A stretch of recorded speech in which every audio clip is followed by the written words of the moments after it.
جی عزیز طلبات، اقبال کیا کہتے ہیں کہ اے مسلمان، تجھے معلوم ہی نہیں کہ تو کتنا عظیم ہے.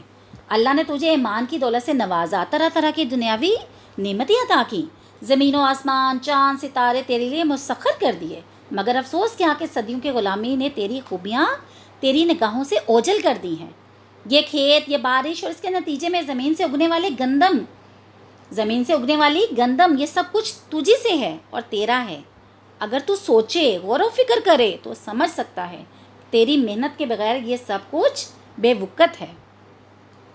تو اگر خود شناس ہو تو پھر خدا بندے سے خود پوچھے، بتا تیری رضا کیا ہے. یہ شعر ہے نا بیٹا، خودی کو کر بلند اتنا کہ ہر تقدیر سے پہلے خدا بندے سے خود پوچھے، بتا تیری رضا کیا ہے. یہ سب کچھ کیا کہہ رہے ہیں اقبال؟ تیرا ہے. تیرے کیا ہے؟ اقبال کا زور کس بات پر ہے بیٹا یہاں پہ؟ مسلمانوں کا اپنے اندر خوبیاں اور اپنے اوصاف اور اپنے بلند منصب، یعنی کہ اللہ تعالیٰ نے اس کو اپنا نائب بنایا، کا شعور بیدار کرنا. اسی شعور کی بدولت وہ معاشرے میں کیا کرے گا عزیز طلبات؟ اپنا مؤثر کردار ادا کر سکے گا. ٹھیک ہے. اب یہاں پہ بیٹا دہقان، دانا، کھیتی باڑا کے ذریعے اقبال نے صنعت مرات النظیر کا استعمال کیا ہے. کیا کیا بیٹا اس میں؟ جی، صنعت مرات النظیر کا استعمال کیا ہے. اب دیکھیں بیٹا یہاں پہ اقبال آپ کو کیا کر رہے ہیں؟ نوید بھی سنا رہے ہیں نا آپ کو ساتھ ساتھ. ٹھیک ہے. اب یہاں پہ دیکھیں، جس کھیت سے دہقان کو میسر نہ ہو روزی، جس کھیت سے دہقان کو میسر نہ ہو روزی، اس کھیت کے ہر خوشہ گندم کو جلا دو. ٹھیک ہے عزیز طلبات. اب دیکھیں، اب شعر نمبر جو 2 ہمارا بیٹا ہے، شعر نمبر 2 کیا تھا ہمارا؟ آہ کس کی جستجو آوارہ رکھتی ہے تجھے، راہ بھی تو، راہ رو بھی تو، راہبر بھی تو، منزل بھی تو. جستجو کرنا ہوتا ہے بیٹا، تلاش کرنا. آوارہ کہتے ہیں بے قرار کو، راہ رو کہتے ہیں مسافر راستے پر چلنے والے کو، راہبر کا مطلب کیا تھا؟ رہنما، یعنی راستہ دکھانے والا. جی سلبات دیکھیں اقبال کیا دیکھ رہے ہیں کہ مسلمان کیا ہے، پریشان ہو کر کبھی ایک نظام کی طرف دیکھتے ہیں، کبھی کسی دوسری کی طرف دیکھتے ہیں، بعض اوقات مغربی تہذیب کے گن گانے لگتے ہیں اور کبھی مشرقی روایات کی پاسداری انہیں تقلید مغرب سے روکتی ہے. اب خیال رہے کہ مسلمان کے بعض طبقات انگریزوں سے توقع وابستہ کرتے تھے نا، تو بعض ہندوؤں سے مدد کے طالب ہوتے تھے. اس فکری اور نظریاتی آوارگی کے پیش نظر اقبال مسلمان کو سمجھانے کی کیا کر رہے ہیں؟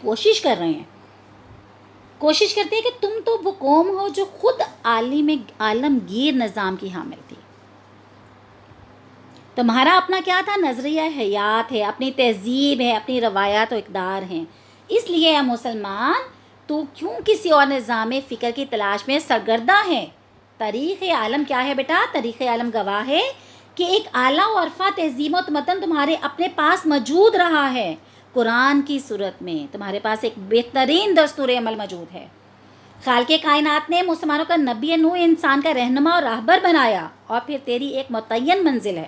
تجھے خدا کی خوشنودی کے لیے سب کام کرنے ہیں، آخرت میں کامیابی تیرا مقصود ہے.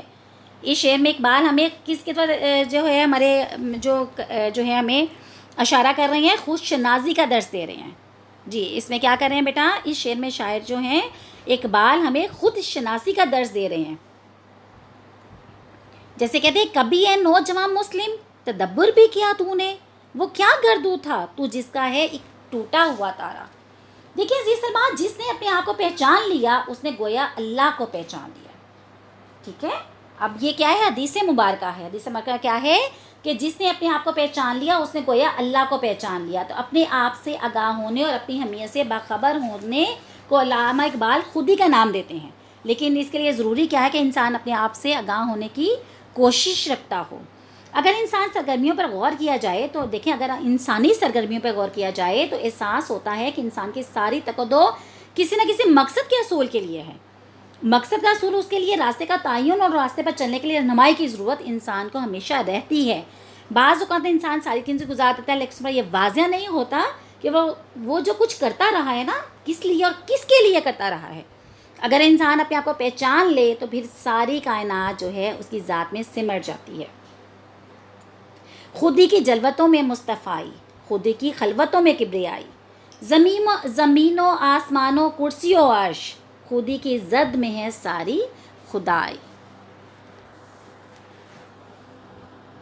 جی عزیز طلبات، آج ہم نے جو اقبال کی نظم نمبر 2 پیغام ہے اس کے ہم نے پہلے 2 اشعار کی تشریح کی ہے۔ جی عزیز طلبات، آپ ساتھ ساتھ بیٹا لیکچر کو لازمی سنیں، ڈیلی میں سنیں، روز جو لیکچر آ رہا ہے اس کو دھیان سے سنیں، اس کو نوٹ کریں اور بیٹا فیڈ بیک لازمی دیں، اور اللہ تعالیٰ ہم سب کو خیریت و عافیت کے ساتھ جو ہے صحت مند زندگی عطا کرے اور ہماری حفاظت فرمائے۔